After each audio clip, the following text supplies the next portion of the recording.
Luchando por la justicia. Tu asesor legal en radio. Soluciones legales para el día a día.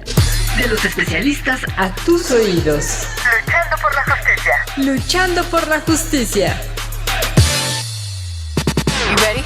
Hola, ¿qué tal amigas y amigos de Luchando por la Justicia? Esperando que se encuentren muy bien y que tengan un excelente viernes. Yo soy Jessica Torres y nos escuchamos a través de Ciudadana 660, todas las voces del Instituto Mexicano de la Radio. Invitarlos a escuchar este podcast, así como diverso contenido que tenemos disponible para todas y todos ustedes.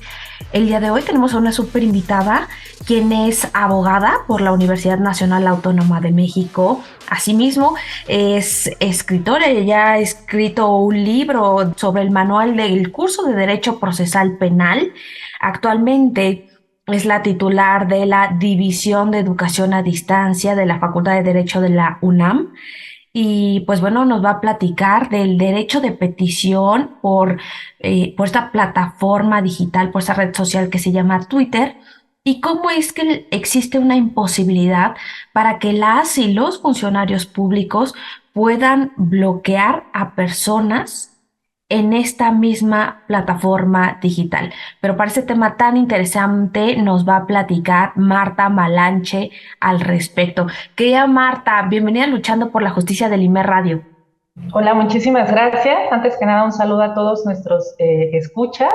Es para mí un honor verdaderamente que me hayan considerado para estar en unos momentos con ustedes y espero que todo lo que comentemos el día de hoy pues sea de utilidad para todas y todos. Claro que sí, Marta. Y bueno, platícanos por qué los servidores públicos no pueden bloquear a las personas a través de diversas redes sociales, en este caso, que es Twitter, y más cuando se supone que, bueno, procede o no procede el derecho de acceso a la información a través de plataformas digitales, en este caso Twitter. Platícanos más. Pues precisamente es a partir del derecho a la información que la Suprema Corte de Justicia de la Nación determinó que las redes sociales pues también eran una extensión de este derecho. ¿Cómo determinaron lo anterior? Bueno, en principio resulta que aun cuando esta red social se haya creado previo a que la persona se haya sido designada funcionario o funcionaria, y lo que se señaló, bueno, fue que ella voluntariamente, al utilizar una cuenta independientemente de su fecha de creación, para dar a conocer a la ciudadanía cuál es su labor como funcionario, como funcionaria, cuáles son las actividades que realiza e incluso establecer un vínculo para comunicarse con la ciudadanía, pues voluntariamente sale de este derecho a la privacidad que tenemos todas y todos. Entonces, en el momento en el que ellos voluntariamente ponen a disposición de la ciudadanía esta red social, pues la ciudadanía tiene el derecho a estar informado de lo que hacen y esa es en principio la razón por la que no pueden ser bloqueados. Así inicia este derecho, aunque posteriormente va a haber ciertos matices que vamos a encontrar con los diferentes juzgadores respecto de las diferentes situaciones que se han ido dando. Y bueno, esta Suprema Corte de Justicia de la Nación nos platicas que ha determinado estos criterios, pero ¿cómo surge? ¿Realmente surge de un caso similar en particular? ¿O cómo es que se da esta área de oportunidad en materia de transparencia y acceso a la información pública? Efectivamente, la sentencia que se revisa es un amparo en revisión 1005 del 2018. Y bueno, en derecho decimos que cuando tenemos distintos derechos que entran en colisión, es decir, puede ser en este caso el derecho a la privacidad que tenemos todas las personas, el derecho a la información que igualmente tenemos todas las personas, donde limitamos uno, hasta dónde puede llegar el otro. Entonces, bueno, la Suprema Corte se ve en la necesidad de determinar en qué momento se va a proteger, en qué momento no se va a proteger, y además del derecho a la privacidad, del derecho a la información, pues también podemos o debemos considerar el derecho a la libertad de expresión, porque bueno, ustedes saben que Twitter es una red donde cualquier persona puede decir cualquier cuestión y desde luego pues en algún momento se pueden volver vejatorias estas expresiones y estarían o no estarían protegidas por nuestra Constitución. Entonces, lo primero que va a definir la Suprema Corte es hasta dónde llega el derecho a la privacidad de una persona y con qué sentido lo vamos a considerar para una persona que es funcionaria o funcionario público. Entonces, es cuando determinamos si la persona voluntariamente quiso dar a conocer algunas cuestiones para la ciudadanía, en este caso así fue, y cómo vamos a determinar qué derecho se va a privilegiar. En cuanto al derecho a la información, recordemos también que lo tenemos en dos vías. Una es esta posibilidad de que las personas nos informemos, ya sea por radio, por redes sociales, por televisión, por medios impresos, y la otra cuestión incluye además que le podamos solicitar a todas las áreas de gobierno que nos informen qué es lo que están haciendo. Ahí mismo tenemos que considerar lo que se conoce como el principio de máxima publicidad, que implica, y esto es muy relevante en temas de transparencia, que las personas que solicitan información a las autoridades no tienen que demostrar algún interés o para qué se va a utilizar esa información. Cualquier persona no tiene que identificarse, no tiene que señalar si la quiere para un trabajo, para una actividad escolar, simplemente para conocer qué está haciendo la autoridad. Eso no es importante. No es necesario demostrarlo ni señalarlo para que la autoridad esté obligada a entregar esta información. Estas son las dos vías del derecho a la información que también protege nuestra Constitución. Y entonces, bueno, en este caso, eres una persona a la cual está utilizando, en principio, como canal de comunicación en Twitter, cuando por algunas manifestaciones críticas, de hecho, la Corte lo va a determinar como una teoría crítica sostenida, es decir, qué palabras podrán utilizarse o qué palabras no, ya corresponderá al juzgador, para determinar si se puede o no se puede bloquear a una persona por las manifestaciones que está haciendo contra ese funcionario o esa funcionaria. Entonces, reitero, si la persona a través de Twitter señaló que no estaba de acuerdo con la realización del trabajo de esta persona, y en el subsecuente caso que me gustaría que comentáramos, es un diputado federal, quizás por los temas de las votaciones que ha realizado en su trabajo en el legislativo, no está conforme, hace críticas. Si las críticas son respetuosas, bueno, entonces no ha lugar a que lo bloquee, aun cuando, bueno, pues obviamente no vamos a estar de acuerdo quizás en que nos estén señalando todos esos que considera la ciudadanía que son nuestros errores. La Corte protege esta situación y además protege que se conozca, pues, todas las actividades que están haciendo, desde luego si son funcionarios, funcionarias, hayan o no hayan sido votados, independientemente de cómo hayan accedido al poder. Oye, Marta, y en este contexto, ¿tenemos algún parámetro, algún rango o algún test para verificar, bueno, qué tipo de servidor o servidora pública puede tener esta obligación, o todos los servidores públicos de cualquier nivel están obligados a dejar sus redes sociales abiertas, públicas? Y bueno, no sé si esto vulnera en dado caso la privacidad de los servidores públicos, porque bueno, estamos hablando de que hay una gran cantidad de personas que trabajan para los gobiernos locales, federales, constitucionales, autónomos, etcétera. Y bueno, realmente, ¿cómo se advierte este tema? Agradezco la pregunta, es una pregunta muy interesante. Lo que ha determinado la Corte es que depende de la voluntad del funcionario. Supongamos, yo en este momento, bueno, solo uso mis redes sociales para comentar que fue un concierto, que asistí a las ofrendas, que asistí a la Fórmula 1, no sé, cualquier cuestión de mis actividades personales que esté realizando, ¿no?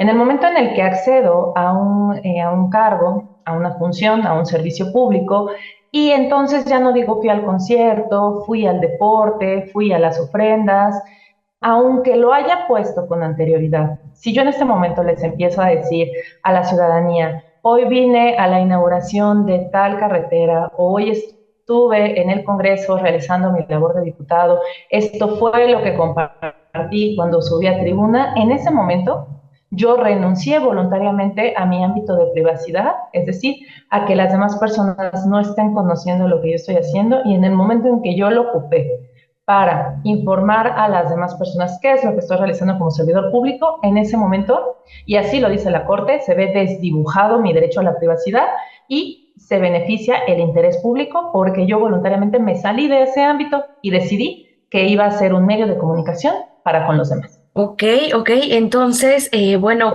se puede entender que entonces es por un interés general, un bien común, que los servidores públicos de determinado rango, es decir, no todos y todas, sino determinados perfiles, tendrían la obligación de hacer sus cuentas, como en este caso de Twitter, para el acceso a la ciudadanía, de que puedan hacer peticiones. Pero ¿cómo nos platicas de este punto que es bien importante? con respeto y que estos cuestionamientos se hagan en torno al empleo, al desempeño de sus funciones y no se agreda o no se utilice una violencia simbólica o mediática que constantemente estamos viendo en diversos espacios. Pero querida Marta, ¿realmente esto sirve o esto garantiza el derecho de acceso a la información o transparencia, el que algunos servidores públicos muestren determinada información? Porque realmente, bueno, hay veces que escuchamos estos discursos de otros datos. Entonces, realmente, ¿cuál es la información exacta? ¿Cuál es la información en que nosotros podemos confiar según las cuentas de estas plataformas, de estas redes sociales como Twitter? Y si realmente no estaremos cayendo en unas fake news o información con contenido no cierto. Platícanos. Pues precisamente como lo comenta usted, muy atinadamente, siempre es complicado, ¿no?, discriminar la información que tenemos, no caer en la infodemia. Sin embargo, bueno, hay cuentas que están verificadas, sobre todo en Twitter, que nos permiten conocer si la persona que los emite es realmente la titular, ¿no?, de la cuenta. Ahí tenemos que se han hecho posicionamientos. Recientemente podemos considerar que se hizo, por ejemplo, entre el expresidente Felipe Calderón y el hoy secretario de Gobernación, el licenciado Adán Augusto, que bueno, han estado señalando ahí algunas cuestiones respecto de si hay o no hay una carpeta de investigación.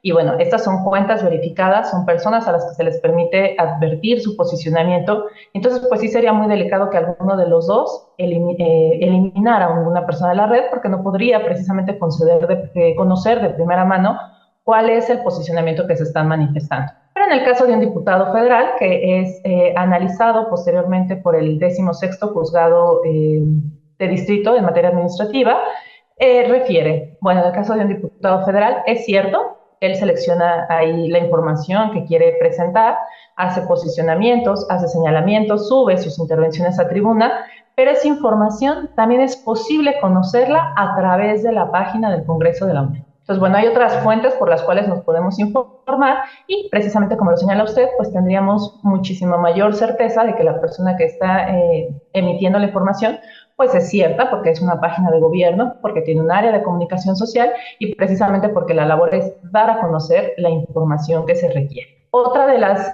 cuestiones que nos puede permitir conocer si la persona está o no está accediendo a una información real, sobre todo en materia de datos, pues es a través del derecho de petición, en el cual cualquiera de nosotros y nosotras podemos acceder a la página al Instituto Nacional de Acceso a la Información Pública. No necesitamos, como lo decía ya con anterioridad, no necesitamos tener una acreditación, tener nuestro nombre completo, tener todos nuestros datos, pagar algún costo por esa información. Simplemente accedemos, señalamos a la plataforma, señalamos quién es la autoridad de la que queremos la información en particular y la solicitamos. Hay algunas áreas de reserva, como pueden ser los temas de seguridad nacional, o que por algún interés particular, bueno, pues se reserve esa información. Se me ocurre, por ejemplo, que le preguntáramos a Pemex más o menos en cuánto está pagando por usar algunos pozos. Bueno, eso podría dar lugar a la especulación y también sería una información reservada, pero fuera de eso, ¿en qué se gasta cada peso, por ejemplo, del numerario, del presupuesto? Por supuesto que lo podemos conocer y lo podemos preguntar, y con la confianza y la certeza de que esa información no se está fiscalizando y no hay alguna afectación por estarlo preguntando. Esta idea o este derecho nace de una democracia participativa donde se espera que todas las personas, bueno, pues ejerzan esta actividad de estar preguntándole al gobierno qué está haciendo, y si no estamos conformes con lo que se está haciendo con el dinero, con los programas sociales, con los distintos proyectos, pues lo podamos expresar, ya sea siempre de forma respetuosa, como lo ha comentado usted, ya sea a través de las redes sociales, en algún medio impreso, o bueno, ya incluso en nuestros círculos más cercanos, ¿no? Ok, bueno, pues vamos a hacer una breve pausa, querida Marta, aquí en Ciudadana 660, todas las voces del IMER Radio, y bueno, vamos a continuar con este tema tan interesante que es el derecho de petición, derecho de acceso a la información pública, estos temas de transparencia tan interesantes que nos involucran a todas y a todos, y sobre todo cómo es que procede o no procede a través de las redes sociales, cómo son Twitter. Regresamos en breve, no le cambien. Luchando por la justicia. Para fortalecer tu conocimiento sobre la forma ordenada y digna de vivir en la sociedad actual.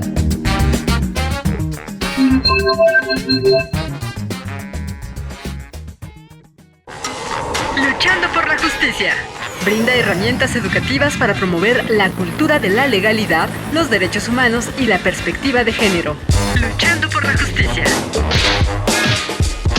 Amigas y amigos de Luchando por la Justicia, ya regresamos de una breve pausa aquí en el IMER Radio. Y bueno, como platicamos en esta primera parte del programa, tenemos a nuestra invitada Marta Liliana Malanche Gómez, quien es abogada por la Universidad Nacional Autónoma de México, es autora de libros como el Manual del Curso de Derecho Procesal Penal y actualmente es la titular de la División de Educación a Distancia de la Facultad de Derecho de la misma institución académica. Y justamente nos estaba platicando sobre este derecho de petición por plataformas digitales como lo es Twitter y cómo es que determinados servidoras y servidores públicos no pueden bloquear a las personas en estas redes sociales. Entonces, si bien es cierto que los servidores públicos de determinado perfil no pueden bloquearnos, ¿cómo es que tenemos que acceder a este derecho de petición, querida Marta? ¿Da lo mismo el vocabulario que utilicemos? ¿Qué elementos tenemos que ponderar nosotros para escribirles? Platícanos qué ha resuelto la Corte al respecto. Bueno, pues esa es una pregunta muy importante porque sí hay ya algunos amparos donde se ha negado precisamente la protección de la justicia federal a las personas cuando el lenguaje utilizado no es el adecuado. Podemos hacer, y así, tal cual como se los voy a mencionar, lo ha determinado la Corte, los juzgadores, una teoría crítica sostenida. Pero al final del día no nos queda muy claro cuál es esa teoría crítica sostenida, es decir, podemos criticar la labor del funcionario público, del servidor público, pero respetuosamente. Entonces, si nosotros usamos palabras altisonantes, bueno, esto no necesariamente permite, o incluso pueden ser no altisonantes. Por ahí hay un asunto donde le dice, es un chillón, que en principio nosotros esto no lo podríamos sentir realmente vejatorio, pero el juzgador determina que sí lo es. Y distingue dos tipos de discurso: el discurso de rechazo y el discurso de odio. En el discurso de rechazo nosotros estamos fijando una postura respecto de la labor que está realizando la persona, pero en el discurso de odio ya estamos llamando a la violencia, ¿no? Ya son esos calificativos que se dan mucho en Twitter, de chairo, derechairo, todas estas cuestiones que ya no están permitiendo un debate de ideas, sino que están señalando una falacia dominem, ¿no? Es decir, una manifestación respecto de la persona y no respecto de tus ideas. Entonces, ya cuando se llama a la violencia, ya cuando lo que estamos expresando realmente no permite señalar una postura, un pensamiento respecto de la labor que está realizando el funcionario público, ahí sí es permitido el bloqueo, sobre todo, lo ha dicho el juzgador, porque afecta el derecho al honor.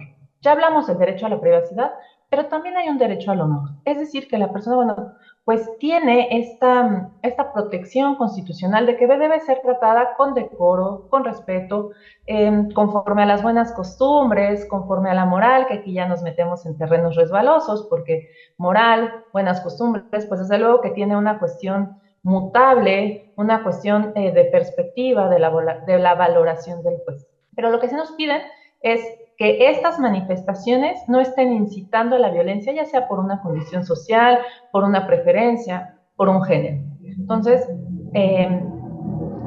quizás no se entiende como violento, pero si yo le dijera a una persona, es que chillas como niña y se trata de un hombre, bueno, desde ahí el discurso ya es violento de género, porque estamos infiriendo que una mujer tiene un menor valor que un hombre, ¿no? Entonces, no sé ninguna palabra de estas altisonantes, pero mi discurso ya implica una violencia de género.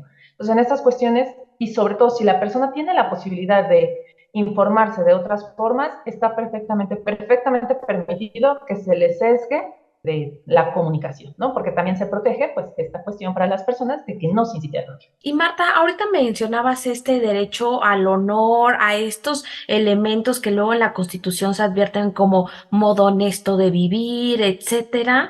¿Qué podemos advertir de estos criterios tan poco claros?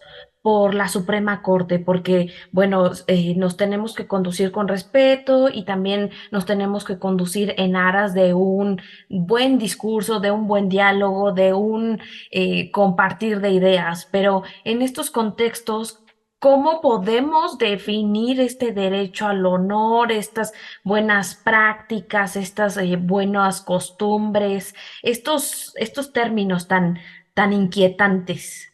Pues esos términos, la verdad es que quedan a valoración del juez. Aun cuando se ha señalado que no debe ser meramente valorativo, que no debe ser arbitrario, la realidad es que no nos hemos puesto de acuerdo en cuáles serían las propiedades o las características para definir qué es un modo honesto, para definir qué es una buena costumbre, para qué es definir conforme a la moral. Porque al final del día el derecho es un lenguaje, nuestros estudiantes lo que aprenden es a utilizar este lenguaje, esta técnica, pero ese lenguaje pues es un significante, es decir, la palabra como tal a la que le damos un significado. Un significante, tenemos el derecho al honor, le vamos a dar un significado que en este momento es que la persona, bueno, pues pueda tener este trato con cortesía, con amabilidad, con respeto. Pero todas esas palabras son vagas, porque no tenemos definidas tal cuales sus características o la intensidad de las mismas. Un ejemplo muy sencillo, si yo les preguntara a ustedes que nos están amablemente escuchando hoy, ¿una tortuga es rápida o lenta? Un conejo es rápido o lento, un avión es rápido o lento. Seguramente cuando les dije de la tortuga y del conejo dijeron, ¡ay, el conejo es el rápido! Pero ya cuando lo comparo con un avión, pues el conejo no es rápido. Entonces, esas son las problemáticas que tenemos y que desde luego va generando el juez. Entonces, esto es un terreno, y así lo llaman los científicos del derecho, pues es la pendiente resbaladiza, ¿no? Este terreno donde como entran en colisión o en conflicto los derechos humanos, no tenemos la facilidad de definir cuáles son los límites. Y al final los va valorando cada juez conforme a su sesgo cognitivo, es decir, a sus experiencias, a lo que tiene interiorizado, a lo que para él es lo bueno, lo malo, lo correcto, conforme. Ok, y en este punto realmente nos invitas a la reflexión de si realmente sería incluso hasta viable que, no sé, que las o los servidores públicos que en dado caso fueran agredidos en redes sociales como Twitter, pues pudieran recurrir a la justicia. ¿Por qué? Porque pues vaya, somos una gran cantidad de usuarios en diversas plataformas digitales y es imposible incluso advertir las cuentas que son verdaderas porque hay muchas cuentas que son falsas, estos llamados bots, estas cuentas que realmente pues son para otros fines y no precisamente para poder platicar o para poder llegar a un acuerdo en dado caso que se hiciera un derecho de petición a algún servidor público.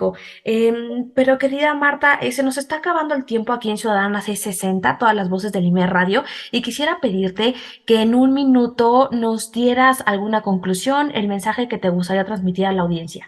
Bueno, pues el mensaje que me gustaría enviarle a todos los radioescuchas es que las redes sociales, así como la tecnología, han llegado a nuestra vida para transformarlas. Y ello implica la transformación del derecho. Entonces, pues utilizar este círculo virtuoso, darle un buen uso con todo y la problemática de buen uso, pero que sea un uso virtuoso de las redes sociales. Hoy se puede plantear un derecho de petición, sí, yo le puedo solicitar de forma respetuosa a una autoridad que me informe de algo. Por supuesto, la autoridad seguramente lo dejará a disposición en su secretaría o en su domicilio para que yo pueda obtener esa información precisamente por lo que comentaba Jessica. Sin embargo, bueno, pues no usar las redes para demeritar, para llamar a la violencia, para generar estas cuestiones donde no se abona a la sociedad, ¿no? Las redes sociales nos han permitido estar en contacto con la ciudadanía, desarrollar o con los gobernantes, dependiendo de dónde nos toque trabajar, estar en una cuestión de fiscalización, como lo comentábamos anteriormente, y entonces darle este uso de conocimiento, de discriminar cuál es la información que realmente necesitamos, que es adecuada, y no caer en infodemia o en cuestiones donde nos dejamos llevar únicamente por lo que leemos sin confirmar en otros medios. Esa sería la conclusión y a lo que me gustaría invitar a los radioescuchas. Bueno, pues muchas gracias, querida Marta. Para contactar a la Facultad de Derecho, esta unidad o esta jefatura de sistema de universidad a distancia, etcétera, de la facultad. Claro que sí, la Facultad de Derecho, la verdad es que en eso sí es innovadora. Tenemos nuestra página web, por supuesto, que es ni siquiera se la tienen que aprender, pero bueno, sería derecho.unam, pero si no se la quieren aprender, con que en el buscador le pongan Derecho UNAM, ahí somos los primeros que aparecemos, y dentro de la misma página de Derecho tenemos a distancia, que es donde en esta ocasión me toca ser la titular, pero también te contamos con Facebook, con Twitter y con TikTok y con Instagram.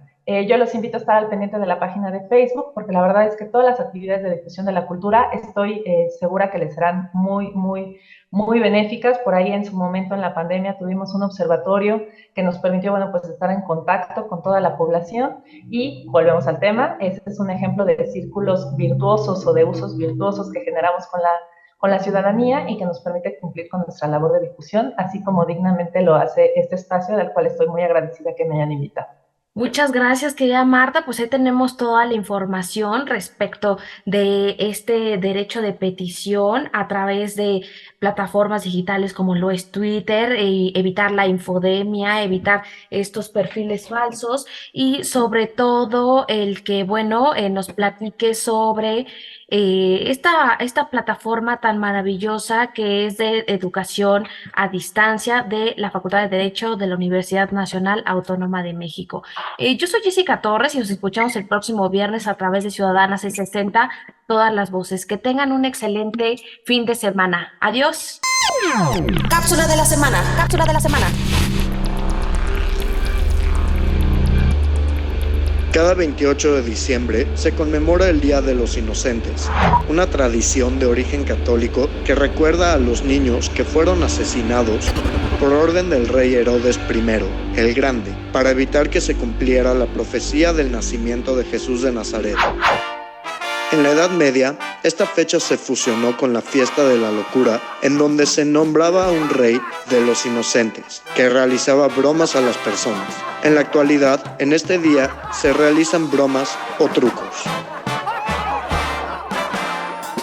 Luchando por la justicia. Promueve el pensamiento de respeto a los derechos humanos y que las diferencias individuales no sean argumento para justificar la desigualdad, el maltrato o la discriminación. Luchando por la justicia. Luchando por la justicia.